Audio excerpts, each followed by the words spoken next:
regime has arrested one of our key leadership members of our leadership team, Ruth Lopez, and has threatened others. And on top of that, they've approved a Russian-style foreign agents law that is clearly going to be used to target and deepen the crackdown on human rights organizations like ours. And in this context, we see... On Thursday, in Guatemala City, Cristosal, a leading human rights organization in Central America, announced it is shutting down operations in El Salvador, a clear sign that documenting government corruption or evidence of crimes against humanity is unwelcome in El Salvador under Nayib Bukele. I'm Roman Gressier, the editor of El Faro English. This is our weekly podcast, Central America in Minutes. In Nicaragua, the house arrest of Daniel Ortega's brother relates more to El Salvador and Honduras than to Guatemala. In the case of Guatemala, they say globalism comes to die at CPAC, but in El Salvador, it's already dead. Central America in Minutes, an original podcast by El Faro English. We will return to Cristosal's departure from El Salvador at the end of today's show. But first we turn to Nicaragua, where university autonomy no longer exists. Under the pretext of carrying out a, quote, institutional reorganization, in May, Nicaraguan co-dictator Rosario Murillo announced the elimination of the National Council of Universities, or CNU. That's the regulatory body for public universities. They also got rid of the governing body of quality assurance in higher education. The new National Council of University Rectors will be composed of 12 rectors from public universities aligned with Sandinismo, all appointed without internal elections or transparent criteria. On the private side, there's the fact that the regime has canceled dozens of universities since 2021, occupying their facilities, confiscating their academic archives, and converting some of their campuses, like Central American University, or UCA, into official indoctrination centers. In Nicaragua, it's no secret that student movements were key to the 2018 uprising against the regime. That year, state forces killed at least 350 people. On Wednesday, 3 days before the 46th anniversary of the Sandinista Revolution, the regime renamed the UCA's iconic historical archive of Nicaragua and Central America as the, quote, Institute of History of Heroes and Heroines of the Revolution. The sweeping changes announced by Rosario Murillo also included the appointment of Bismarck Santana as chief university regulator. Ironically, Santana is known to the university movements for his own involvement in the 1995 student protests for public funding for universities. In later years, as Confidencial reported, he strengthened his ties with the FSLN party and secured leadership positions at the National Autonomous University of Nicaragua, or UNAN. The announcement of these two governing bodies of the public university came after the dismissal of Ramona Rodriguez in May as president of the CNU. She was one of the key figures behind the confiscation of private universities and state-imposed political indoctrination. Under her tenure, a review by Confidencial reveals that the Ortega Murillo regime quietly dismissed rectors, vice-rectors, and general secretaries from 7 state universities. Nearly 70 years after Nicaragua became the last Central American country to gain university autonomy, nowhere in the region has the independence of higher education been as brutally dismantled as under Daniel Ortega and Rosario Murillo.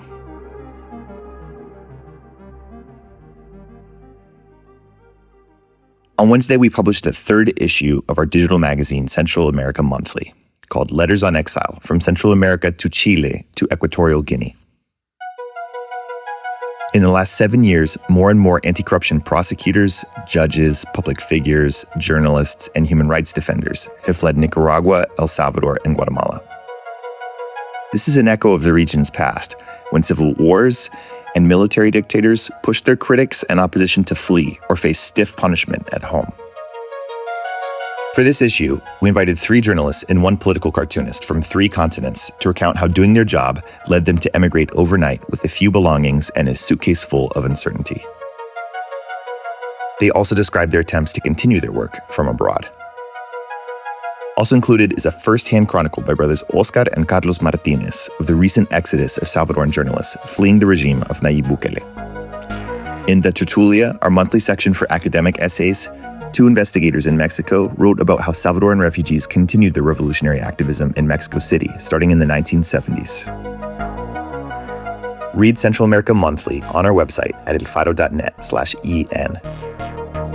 Blurring the lines between political exile and other motives for migration, you will also find the story of Emmanuel Gu. How is it that he and two other migrants from Cameroon, fleeing a brutal conflict in their home country, traversed half the world in the hopes of reaching the United States, only to drown in 2019 off the coast of Mexico?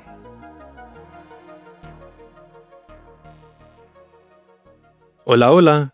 I'm Edward Gradden, a photojournalist and intern at El Faro English. Before we move on to today's last segment, I want to invite you to join our crowdfunding community. If you appreciate our journalism, go to support.elfaro.net to help us keep translating Central America.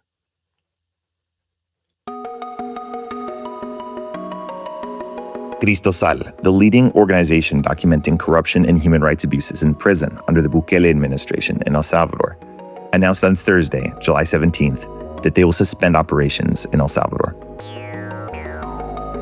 After working for 25 years in the country, more than half their Salvadoran staff left to relocate to their offices in Guatemala and Honduras.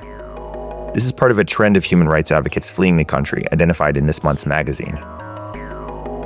Like other leading critical voices in the country, Cristosal has denounced state attacks, including police profiling, arbitrary procedures against them, and illegal Pegasus spyware.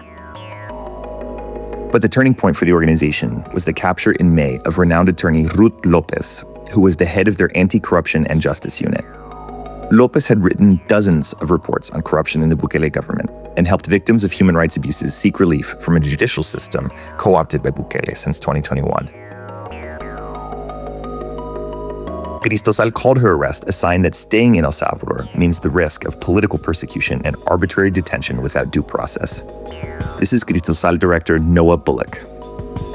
And without the right to defend ourselves, we're forced to choose between exile and prison. And our organization has decided that we're not any good to our colleagues who are now imprisoned unjustly, or the victims in El Salvador if we end up in prison as well. Cristosal said they will not forfeit their legal incorporation in El Salvador and that they will enroll in the Foreign Agents Registry.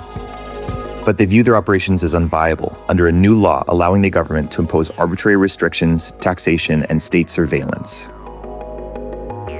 El Faro's editorial board struck a similar tone this week. Like others in the region, the regime in El Salvador is, quote, bent on eliminating all obstacles to absolute power. It can only achieve this by death, prison, exile, or fear.